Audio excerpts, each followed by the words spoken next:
Hey guys, this is my first car. It's a 2020 Kia Telluride LX V6. Right. There's nothing really special about this car. It doesn't even look that great in my personal opinion. But like, I just don't really like new cars and the way they look. Uh, it's a SUV. Duh. Everyone drives those.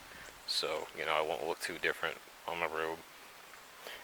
One thing I find really interesting about the Telluride, uh, this is like a thing they only do on SUVs too. You'll never see like a sedan or anything that isn't an SUV. Heck, not even pickup trucks do it. But this thing has like the vehicle badging, like the model and the badging on the front of the car. It's like only a thing I've seen SUVs do. Like I just think straight to the Ford Explorer when I see that. And then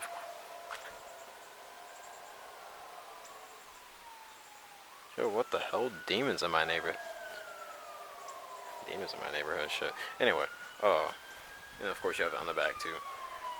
You got the LX V6 badging. Somebody died out here too, that's great. I wonder all this shit was earlier when I tried recording with the other camera. And then it almost died. So yeah. It's got new car problems, like the grill being half fake. There was a fucking fire truck on my street. What the hell? Shit I be talking about, bro. Can't even see. Holy shit. And they're stopping here. Okay, that's really nice. But, yeah, it's got this little key fob. No key. Right? So you just hit the button and unlocks it, or I don't know. Ooh. Alright. So here we are inside the car. It's got about 153,932 miles. We'll basically say 154,000, which that's a lot of miles for a 5-year car. 5-year-old car. If you turn around, you'll notice this thing has 3 rows of seating. Which, I wasn't expecting it either. But the seating's got way too much shit inside of it. So, well not shit, let me stop swearing. Too, by the way, but it's got a lot of space, right? So of course, both sets of rear seats they fold down or whatever, all that cool stuff. You got the depressingly boring two-tone interior, black under bottom side, and you got the little gray top side. One thing I hate about this type of interior is it's just bland. It's boring. It's bland, and it gets really hot. Like it's really hot in here. Nothing's fogging, which is good. So it's not like freaking egregiously hot, but I am sweating in this car. And since the seats are black and they're leather, this stuff freaking holds heat like crazy. So it's really fun. Of course, you got the key fob. So you just stick it there and forget about it. And then you go over here, press this little button. It does these little fun things. Alright. So, you get the accessory menu. And I'll do a little beep. Kind of like leaving your key in the car.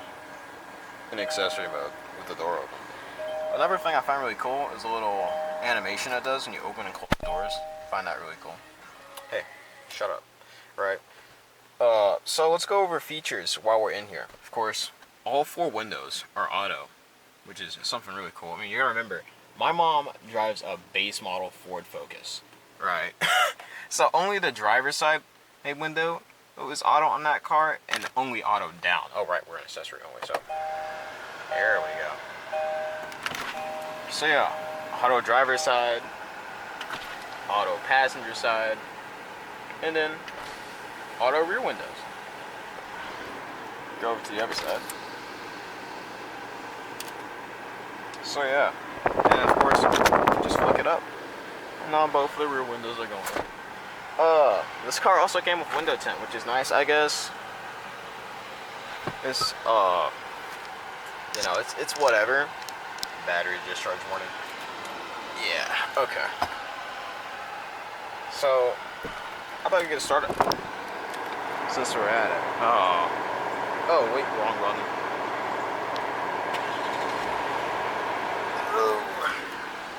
Like I said, this car's got a V6 in it. I don't think this car would have came with anything smaller than a V6. I hope not. But you know how most cars are nowadays. They'll put a fucking turbocharged inline 4 and call it a day. But yeah, so you get a complete, not a complete gauge cluster, but all the stuff you need. You need tachometer, temperature. You really don't need a tachometer, but you know, it's kind of a standard feature now. But you got a tachometer, temperature gauge, speedometer, fuel gauge. This thing drains gas like crazy, actually. Sure, I mean, duh, V6, but like, it's not even funny how freaking inefficient this car is. And we're in eco mode too. Yeah, this vehicle has drive modes. This is the first car, well, not the first car I've ever ridden in, but you know, neither of my mom's cars have drive modes. Well, you know, 2010 base model Focus, I gotta remember, this car's old. So of course, you got all the vents, all that cool stuff. 3 vents here. Or, you know, 3 little control section, I don't know. Of course, your fan speed modes. One thing I like about this car, it's got dials, right? I mean, of course, you still got the infotainment screen, whatever. But it's got dials. So, like, while you're driving, you don't have to look over at the screen and then mess with it to control your AC. Of course, radio controllers in there, but you know, it's fine. You have radio controls on the steering wheel, which is really nice. You can turn up and down your volume, which the radio's off, so you can turn up and down your volume using this, and you know, you can tune things. I think it's switching between my presets. That's pretty cool. Got radio. And of course, you can set up to like 40 freaking presets. I don't know why you'd need that many presets, but that's that. Got all these like freaking safety features down here. You got the blind spot monitoring, lane keep assist, traction control off. That's gonna be pretty useful because I've done a couple 0 to 60s in this car, and it freaking skids the tires so hard that it will just straight up, it will cut power to the engine, right? And then it will shift into second gear early, which is really annoying. Genuinely, what are those guys doing? Anyway, yeah, you also have the window lock thing. I think that's what that is. So, like, you know, you can't, yeah, that's what that is. Okay, so window lock. Like, my mom's Focus has that. Of course it does. Then you have the mirror controls, you know, auto mirror controls, to switch it to the side. Now you can control your mirrors. That's really nice. Mom's Focus doesn't have that. So, or does it? No, it does. But, you know, barely. Window controls, we already went over that. Door locks.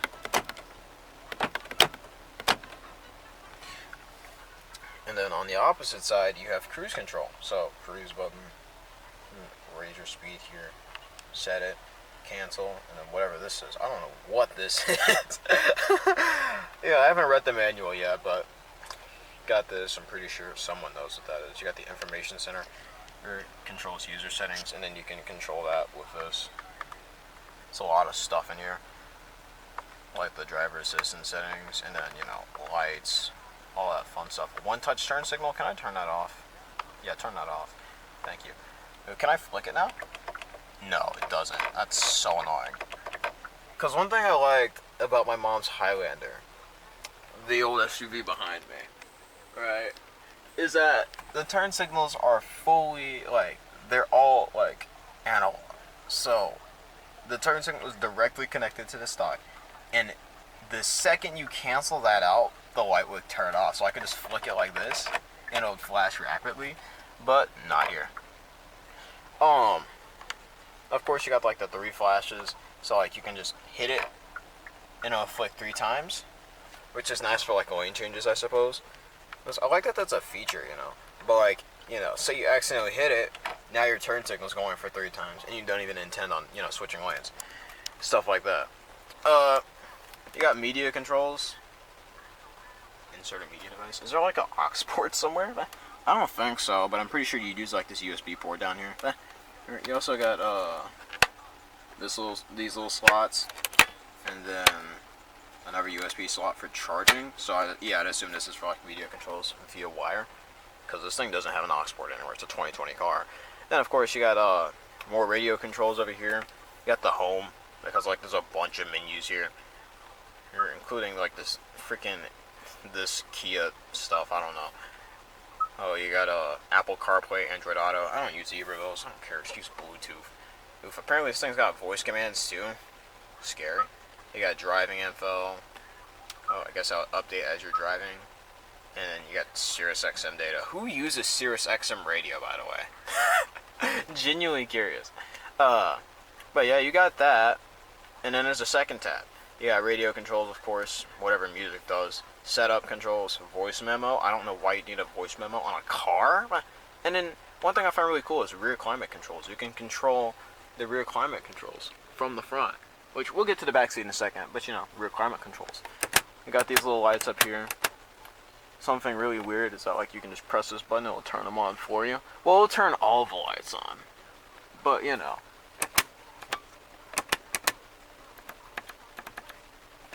Whatever. And then of course you have all of this junk related to the Kia infotainment system, whatever.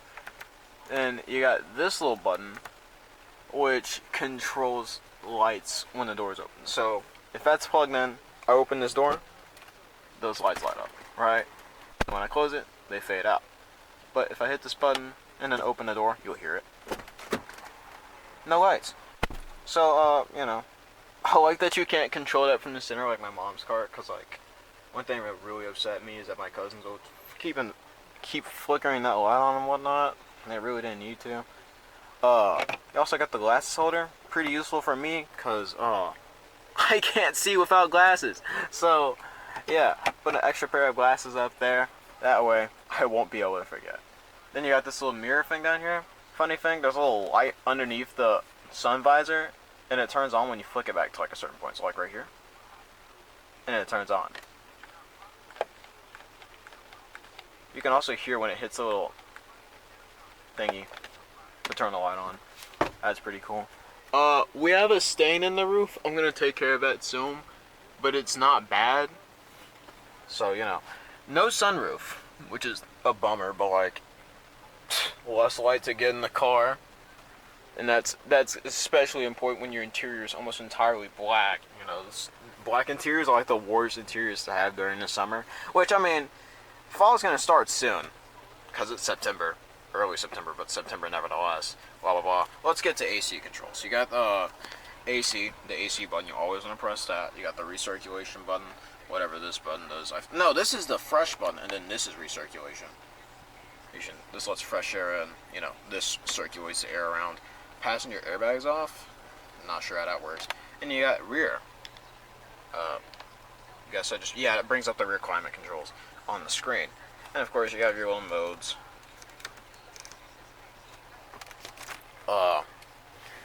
Now let's go down here, right?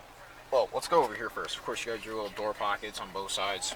The previous owner, they left these little scent thingies in here, which I appreciate it, I guess. Makes the car smell nice. You got lots of speakers. You got a speaker here, speaker down there. I'm not sure if these are speakers, but these might be speakers. And then, of course, you got the same thing going on that side. You got a speaker down there, speaker there, and of course, that speaker right there. I think that's a speaker. Don't quote me on that. You got the shifter. I love that this gear selector is an actual shifter, like an actual knob that you can pull down. Right? That's really nice. I really like that, because a lot of these newer cars out here, they will give you a freaking push button shifter, and that feels so weird to me. I can't even explain it. But then again, 15-year-old base model Focus and a 22-year-old Toyota back there. I'm not even sure if you can see it with this glare. But I'm really used to these shifters. Another thing, you get manual shifting on a freaking mom car. So you see that? It's 1, now it's D. Now it's 1. I can throw it in the second gear starting off, and I can actually feel it too, which is pretty interesting. Let's go back to the homepage. It also has a reverse camera, so if you put it in reverse, you get the little reverse camera.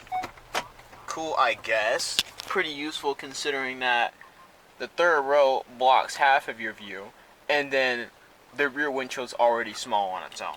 So, that's really nice. he's going back down here again. Of course, you have your drive modes and then all this other stuff. We'll get to this stuff in a second, but we'll start off with drive modes. So, how do you clear this? Okay. Oh yeah, that's right. You got all this junk, and then switch drive modes. You'll see this pull up when I flick it, and then you get smart setting, eco, comfort, sport. No, oh wait, that's right. This car has physical analog gauges, which is another nice thing because every single new car now you got freaking screens for a gauge cluster, even though it's still gonna show like an analog dial. Well, because who's trying to read a tachometer that's saying like 6842 RPM? So I'm just seeing the needle get to the marker that would be around 6800 RPM, right? But of course, we just leave that in eco because I'm not going nowhere. It's got a check engine light. Who cares? It's not like the engine's running bad or anything. It does sound like it has like a slight exhaust leak somewhere. So there's that. Another thing that I find interesting, the gauges are always lit up regardless of whether the lights are on or not. I know my sister's Honda Accord does that too, but I mean, you have auto lighting anyway, so you don't really have to worry about, forgetting to turn your lights on. Even though I'm not stupid enough to where I'd forget to do that. You can also, turn on your daytime, well, not daytime running lights. You know what, this car does have daytime running lights. What's that? Parking brake automatically engaged. Okay, that's right. Oh.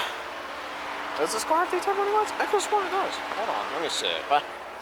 Wait, so if I go back here, flick this to here, it should have DRLs. I think it has DRLs. I'm pretty sure it has DRLs. Yeah, it does have daytime running lights. You can just barely see them though. Alright. And of course you have your headlights, which I mean there's no real point in turning them on. And while we're at it, let's turn on the hazards too. Get a little light test. Yeah, you got the little light on the mirror. I find that pretty cool. There's your headlights up front, and then we can go around back. And then there's your lights back here. Interestingly enough, the turn signals are in the bumper. Not sure why. Just whatever. You got your top brake light nestled up there and a little spoiler thingy. This car needs a wash. I was gonna wash it the other day, but we barely had enough soap to wash my cousin's car. So, oh yeah, also the freaking hazard button light flashes with the hazards. That's cool, I guess, but like, you're not really gonna care when you're in an accident and the front of this car is smashed up. Not sure how the safety ratings are on this car, but it's an SUV, so I guess I will be favored in an accident. Unless my opponent is a fucking Ram 3500 pickup truck with the dually wheels or whatever. Those trucks are fat as hell. My dad has one. Cup holders, cup holders, cup holders. As we go back there, you're going to see there's a lot of cup holders in this car. You got 2 cup holders up front. You got this little storage cubby down here. No, there's no storage here. Of course, the aforementioned door pockets. But down here, we got, I don't know what auto hold is. I'm pretty sure this is like auto hold braking. So like when you come to a stop, it'll like hold the brakes for you. And of course you have auto on off start. This doesn't even work at traffic lights. It's stupid as hell. Because I'll come up to a stop sign. It'll stop the engine for like a second or two. And then like as soon as you lift off the brake, it starts you off, but of course your transmission is still connected to the car, so you're rolling and you kind of feel a little bit of a jerk. I don't really like that. But when you come to a stoplight, there will be like an orange auto start stoplight that will show up right around where the 5 is. And the engine will stay running at a stoplight, which is where you would theoretically save more gas anyway. Like did. Also, really funny thing.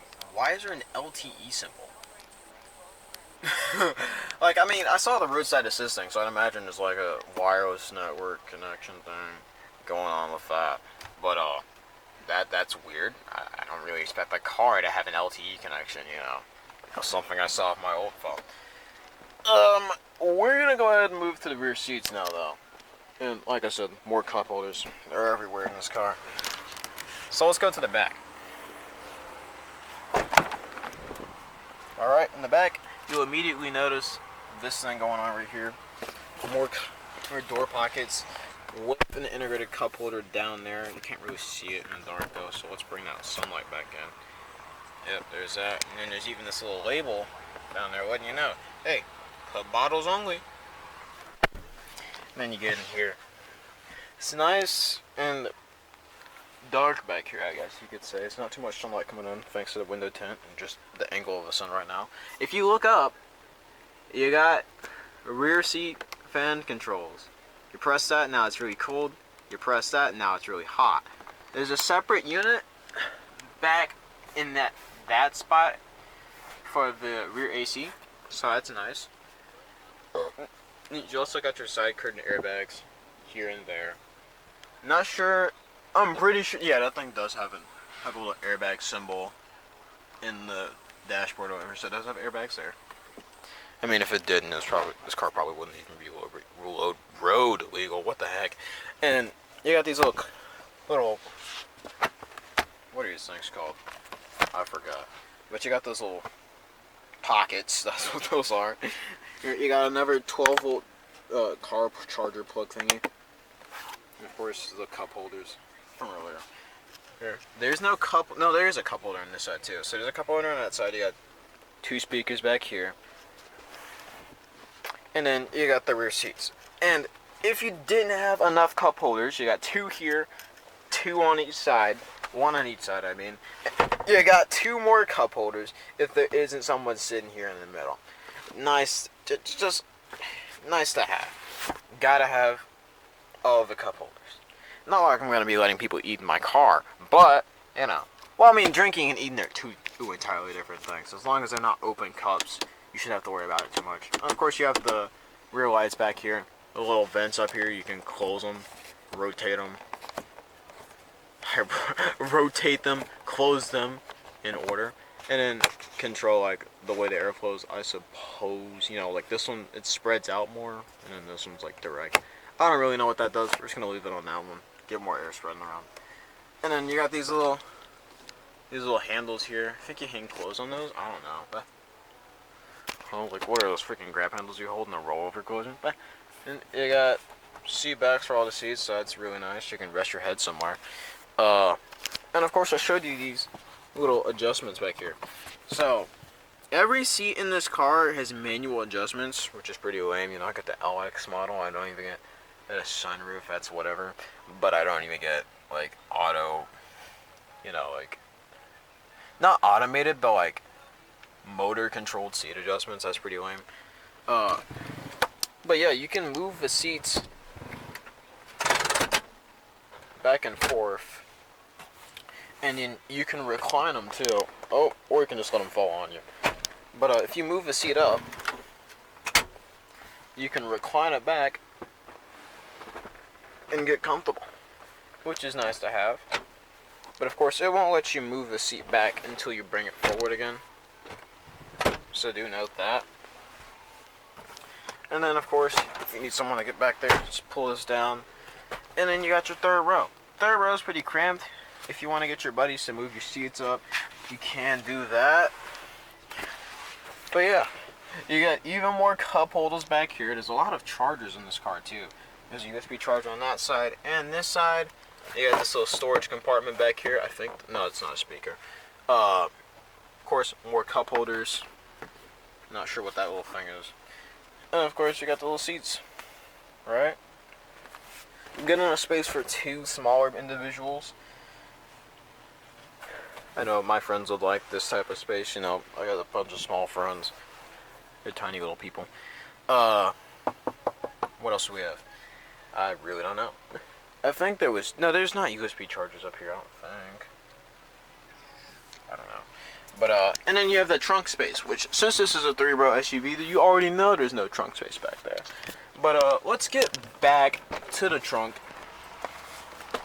and I'll show you what that's all about.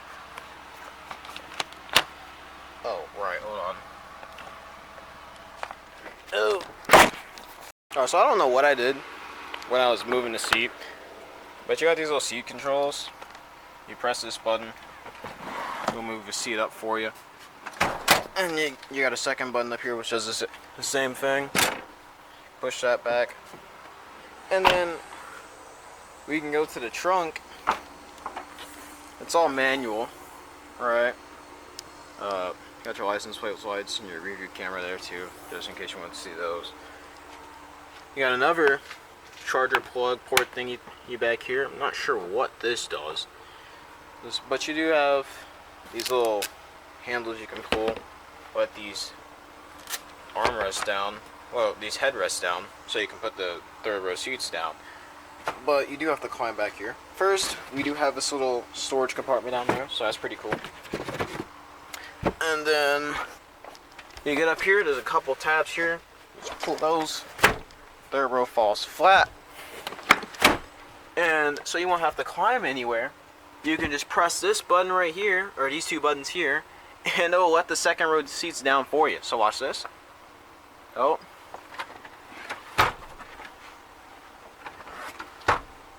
Now ain't that pretty cool? And now you got a whole bunch of space to store your stuff instead of your people.